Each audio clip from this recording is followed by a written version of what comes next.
Today's episode of Lions of Liberty is brought to you by MathBot.com. MathBot.com is a fun little game that fills a serious hole that the public and even the private schools miss, and that is knowledge of programming and the math behind programming. MathBot.com gives parents a much-needed tool to make sure their children don't fall behind in this new information age. Software is eating the world, and those who don't know how to code will be left behind as more and more jobs become automated. MathBot.com gives kids and even adults like me the knowledge needed to thrive in this new world. MathBot may just seem like a fun and simple game, but behind the scenes it uses the same method Julius Caesar, Isaac Newton, Einstein, and everyone else were all taught math before the state got its greasy hands into education. This method goes all the way back to classical Greece, the dawn of civilization. MathBot will gradually upload the math and logical skills needed to understand programming into the mind of any player. It's said that the pen is mightier than the sword, but now code is even mightier than the pen. So become mighty and learn to code over at mathbot.com.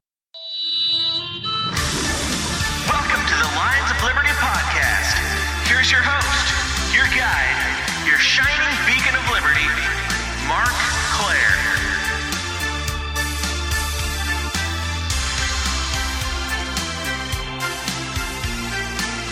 Hello, Lions of Liberty Nation, and welcome back to the flagship Lions of Liberty podcast, where you can find me right here every single Monday, hosting great conversations about the ideas of liberty, and I've got a really, really big one for you today. I'm very excited to bring it to you, so excited that I'm going to waste hardly any more of your time. I'm going to have some stuff to tell you at the end of the show after the interview, but first, I do want to at least let you know that to find today's show notes, you want to go to lionsofliberty.com/392, because this is the 392nd episode of this program, getting very close to that 400 mark. Stay tuned for some more thoughts after today's killer interview.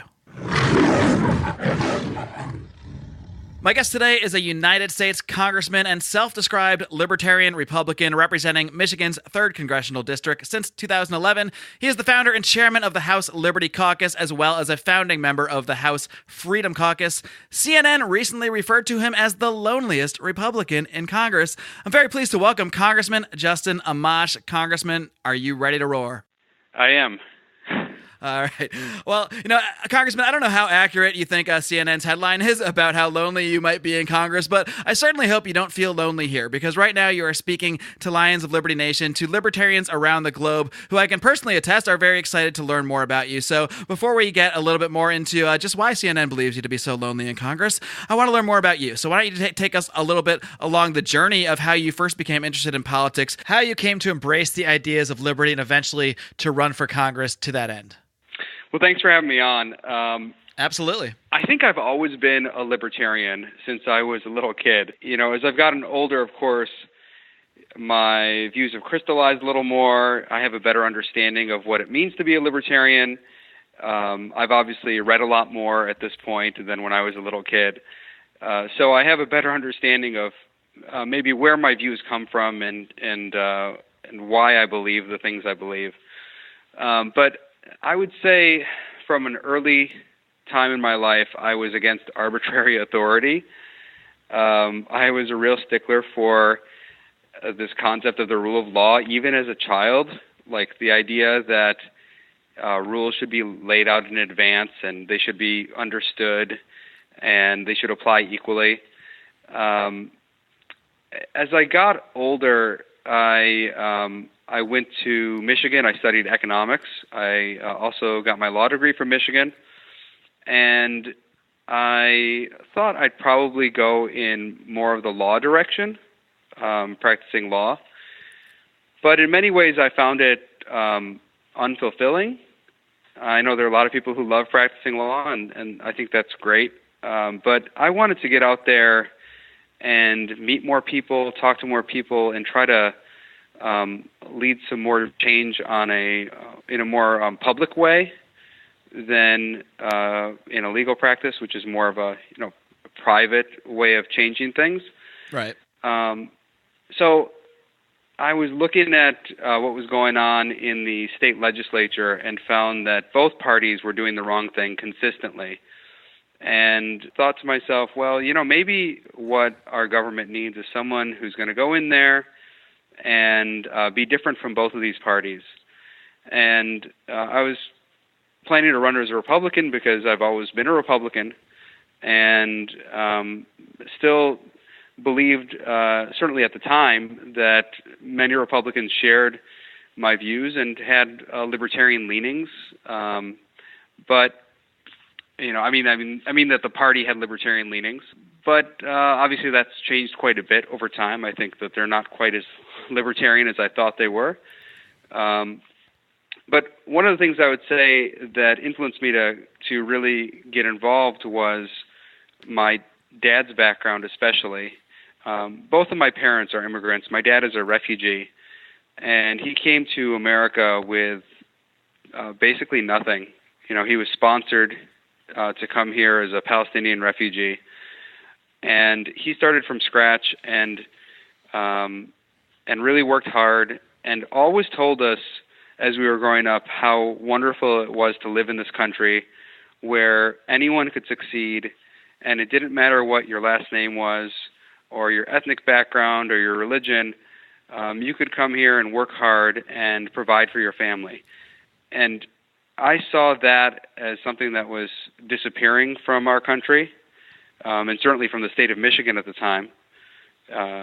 And I wanted to get involved. You mentioned at first it started out as more of a gut instinct thing. It just kind of maybe felt right to question arbitrary authority. And obviously, as you kind of went along in your journey and learned more about the philosophy, it sort of ended up lining up with those beliefs. So I'm curious, who were some of your biggest influences philosophically as you learned more about the ideas of libertarianism? So I would say that my earliest influence was F.A. Hayek.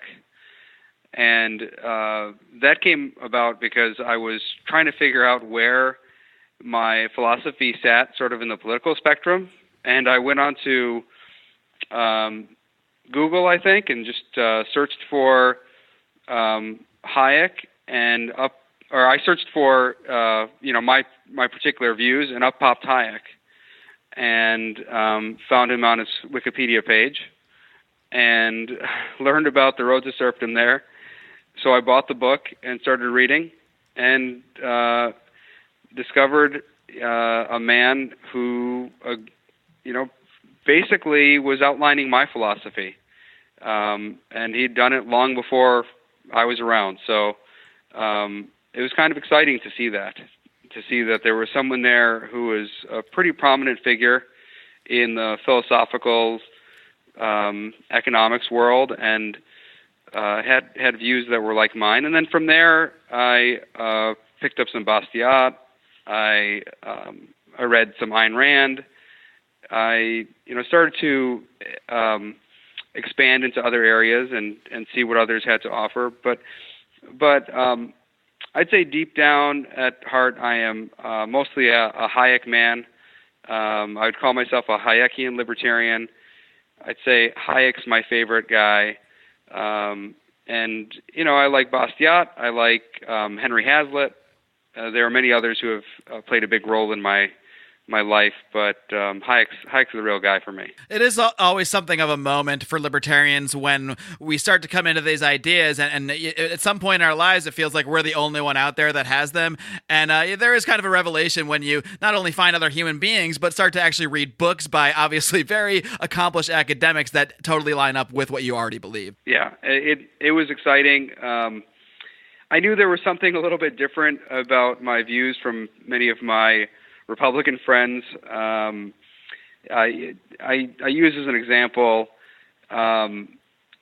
criminal cases. I had a tendency to, root for the defense attorneys in many of these cases, not because I thought, necessarily the person was not guilty, but because I didn't like government abuse of power, and I wanted to make sure the government was always being held accountable for what it was doing. And if there was ever any indication that the government was gathering evidence in the wrong way or doing anything the wrong way to get a conviction, that bothered me. And I noticed a lot of my Republican friends were very strongly on the side of prosecutors, regardless of the circumstances of the case. And I didn't like that. So that was an indication that there was something a little bit different. Well, that's a nice segue to something you mentioned a moment ago about how the Republican Party is maybe not as libertarian as you once hoped it might be. And the CNN article that I referenced in your introduction called you the loneliest Republican in Congress, citing the fact that you have fallen a bit out of favor, even with fellow members of a caucus that you were a founding member of, the Freedom Caucus, as many of those members have been more supportive of President Trump's agenda, whereas you, I believe, have only voted with the president a little less than 60% of the time since he's been in office. So do you, in fact, feel like you're becoming more lonely in Congress, even amongst your fellow Republicans? I certainly feel lonelier, but not personally lonely, but right. Lonelier politically. here. Yeah, politically lonelier here in Congress. I, of course, have my friends like Thomas Massey. Sure. But a lot of my closest allies have moved on or passed on. We lost a good guy, Walter Jones, who was not a libertarian, but was very independent, very much his own man in Congress, and his loss is a big loss. But also people like Raul Labrador, left Congress, and Mark Sanford lost a primary. With the help of the president was challenging him, and he lost a primary. So, we've lost some good people here. And that means that, I'm politically lonelier here. But I would say that if you look at the voting records of even the House Freedom Caucus members, those are among the people who vote least often with the president as well. So I think it's a mistake to assume that just because the House Freedom Caucus members are often out there promoting what he's doing, that they vote the same way he would want them to vote. I think a lot of them are actually quite independent, and so we're not as far off as some people might make it out to be. But I still feel a little bit out of place now. One area where you recently broke from many in the party was your vote against President Trump's emergency declaration for border wall funding. Why did you feel it was important to take a stand against that declaration? Well, because I don't think we can delegate legislative powers to the president, and it seems to me that this was a clear attempt by statute to delegate something that is a legislative responsibility. We have a whole appropriations subcommittee and bill dedicated to military construction and veterans affairs. So military construction is a significant portion of the legislative appropriations process, and yet here's a statute that many are relying on saying that we can delegate essentially all of military construction to the president. He can basically just move the money around however he wants. Well, that's giving him an appropriations power, and that's not something we can grant under our Constitution. So if I wouldn't want a Democratic president to do it, I wouldn't want a Republican president to do it either. I don't think it's right under our Constitution. It doesn't matter who the president is. Oh, that is a quality you seem to put forward, is always being willing to take the principled stance regardless of who it puts you against and regardless of who it aligns you with. You often do cross the aisle, so to speak. I know you've partnered with Tulsi Gabbard many times on war on drugs legislation and on foreign policy matters and that sort of thing. Do you get any flack from members of your party, any pushback when you partner with someone like Tulsi Gabbard, who obviously you have many disagreements on at a base philosophical level, but when you can partner on really important issues, I think that's very important, but does that cause you any trouble within your own party? No, it hasn't caused me trouble here on Capitol Hill, and I think people might be surprised to hear this, but I probably get more pushback from politically active people on Twitter and elsewhere than I do from people in Congress. My Republican colleagues have been pretty good for the most part in terms of how they treat me and how we work together. And I don't think that the level of vitriol here on Capitol Hill is nearly what you see on social media or even like at a town hall perhaps. So this is something that's maybe surprising to a lot of people, but here on Capitol Hill, my friends are all nice people, and they don't mind that sometimes I'm going to side with Democrats on a particular measure where I think it's a more libertarian position. Since your time in Congress, you've been there since 2011. I'm curious if there's any specific bill or legislation that you pushed forward, even if it's maybe something that didn't actually go through, but is there anything that you are most proud of kind of standing up for? Yeah, a couple things. One would be the Amash-Conyers amendment where we tried to rein in the NSA. I think that was an important moment. It brought Republicans and Democrats together, and you had Republicans and Democrats on both sides of the issue, which was a really interesting time where you had a non-partisan split. It wasn't really along partisan lines at all, and I think that was good for our country to have people voting on what they believed rather than just going with party leadership. And we were challenging the leaders of both parties on that issue, and still came very close to succeeding there. So that was important to me. I also have a balanced budget amendment that I think is a really good measure that would actually work, unlike most balanced budget amendment proposals. And I reintroduce it every term, and it balances the budget along business cycle. So it balances current spending against the tax revenues of the previous 3 years. And I think it's a good proposal. It's designed to be appealing to people in both parties, and the goal is just to get the budget balance, not to dictate particular policy outcomes. Has that garnered much support when you brought it forward? I know that today politicians don't seem generally that concerned with the budget for the most part. So over time, we haven't pushed it as heavily. So in the most recent Congresses, we haven't pushed it as much. But when I first introduced it, when budget issues were apparently more important to people, it garnered pretty good bipartisan support, and I think it's a very popular approach. I've had a lot of people promoting it outside of Congress, so it's a good proposal, and I'm proud of it. All right, now, Congressman, one thing I have to ask you about, because my fans will absolutely destroy me if I don't. Recently, you were on CNN speaking to Jack Tapper, and he asked you if you would be willing to consider running for the White House on the Libertarian ticket in 2020, to which you responded that you would never rule anything out, though it wasn't really something on your radar. And this was just less than 2 weeks ago, but there has been a lot of buzz amongst libertarians about you since that clip started going around. So I'm curious, even in the last 2 weeks or so, considering how maybe more lonely you find yourself politically nowadays, is the idea of changing your party affiliation and perhaps even running on a presidential ticket for a third party like the Libertarian Party, is it maybe slightly more on your radar than it was a few weeks ago? Well, it's more on my radar every day because I keep getting asked about it now. I think there were just some people sort of talking about it on social media, and then Jake Tapper must have picked up on that and asked me the question. So now more people are talking about it. So obviously I'm thinking about it a little more, but I just think it's important that we offer some alternative, and I think we need someone out there who can be a bridge for people, who can present a libertarian message but also bring people together. And I think the libertarian message is one that unites people across the political spectrum. I think of it as a fairly moderate approach to governing. The idea that we follow a constitution, we follow the rule of law, and we uphold liberty. I think this is a moderate approach to our government, and it's, I think, what most people want. Most people who aren't politically active, who are just at home, and don't want to have to think about government, they kind of want our government to just stay out of their lives for the most part, stop messing things up, and stop dividing everyone. So I'll take that as a maybe for now. And during the recent testimony, this is something I really found fascinating. The question that you posed during the testimony of Michael Cohen, you asked Michael Cohen, what is the truth that that President Trump is the most afraid of people knowing? So I kind of want to toss that question back to you on a slight twist of it. And Congressman, I'm curious, what does Justin Amash fear the most? What do I fear the most?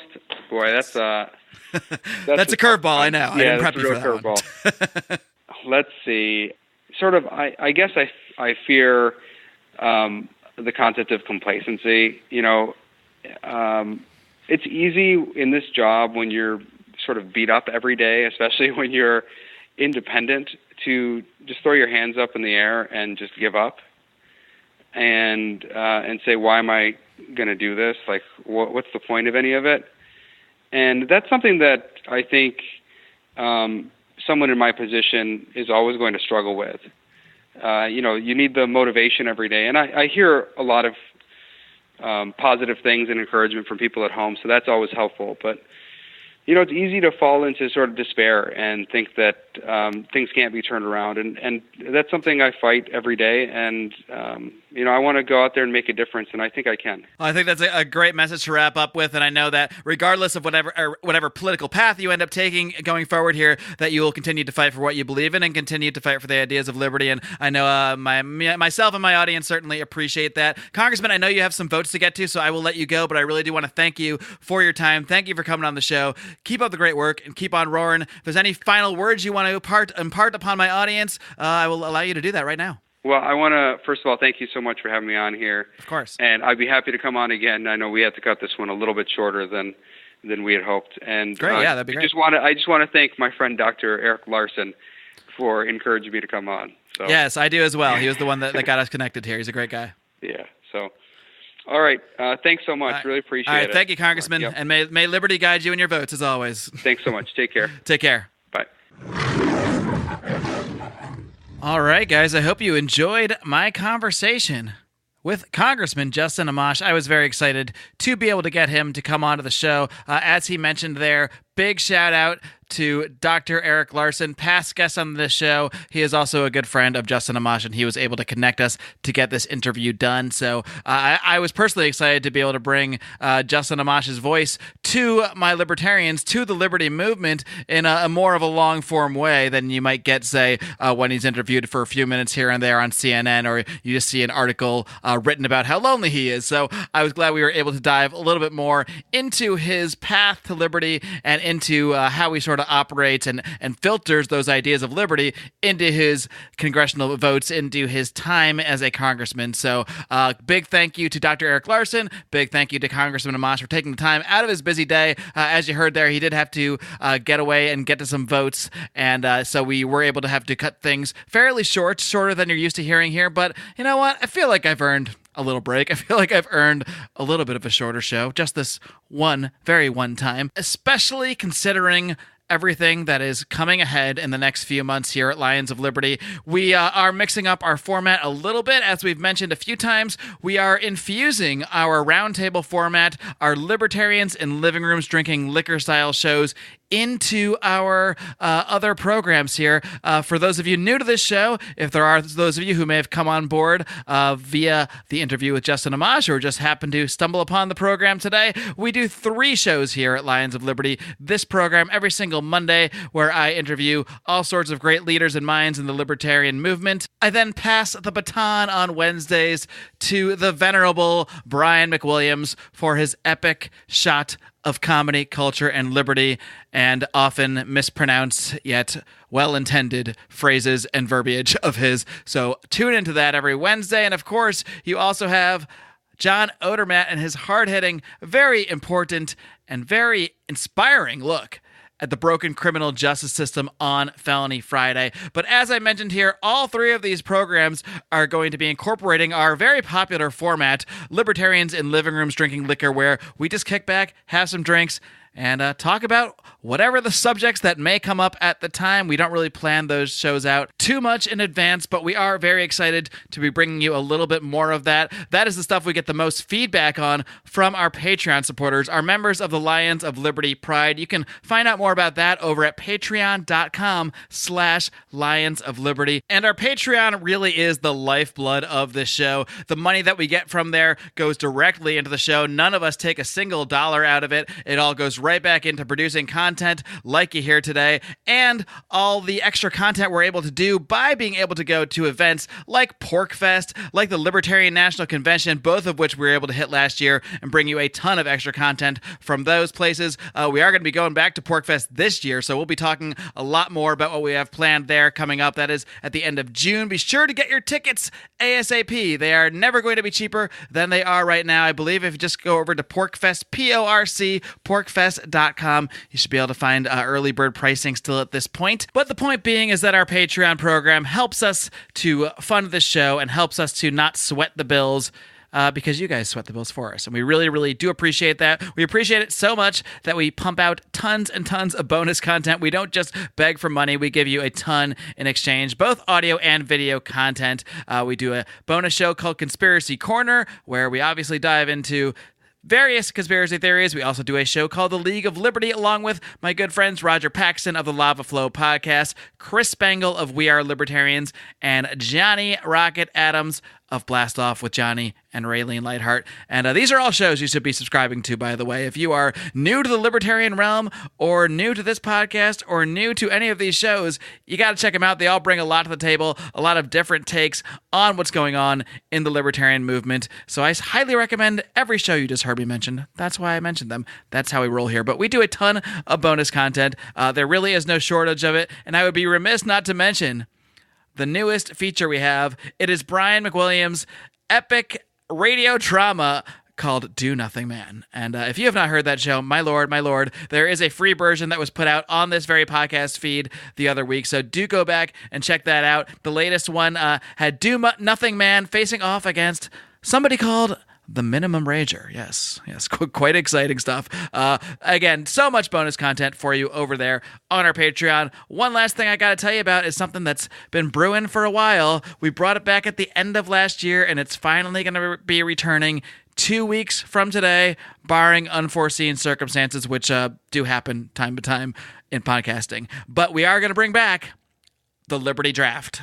That is right. The Liberty Draft shall be returning. We had a little bit of a supplemental draft a few months ago. We've expanded the Liberty Draft to 6 teams. The Liberty Draft, of course, is where we do a sort of a fantasy baseball, fantasy football type draft of figures in the libertarian movement, trying to build the best Liberty team to be judged by listeners of this program. So a very exciting course of events that will take place over the year or so. Over the next few months, we'll do a round here, round there, and just keep it going. We're going to really stretch this thing out. We're really going to milk it, because that's how we roll here at Lions Liberty. We milk the good stuff. We milk the fun, but we are not milking today's episode. It is a shorty. I am going to wrap things up. Please do not forget to hit that subscribe button so you don't miss all of the great programming we have. And please, if you do like what we do here, please consider supporting us on Patreon over at patreon.com/Lions of Liberty. And again, today's episode of Lions of Liberty has been brought to you by mathbot.com. The pen may be mightier than the sword, but my friends, code is even mightier than the pen. So learn how to build the tools that will bring prosperity and freedom to the world, and learn how to code over at mathbot.com. Once again, that is mathbot.com. Become mighty, my friends. And until next time, live long and live free.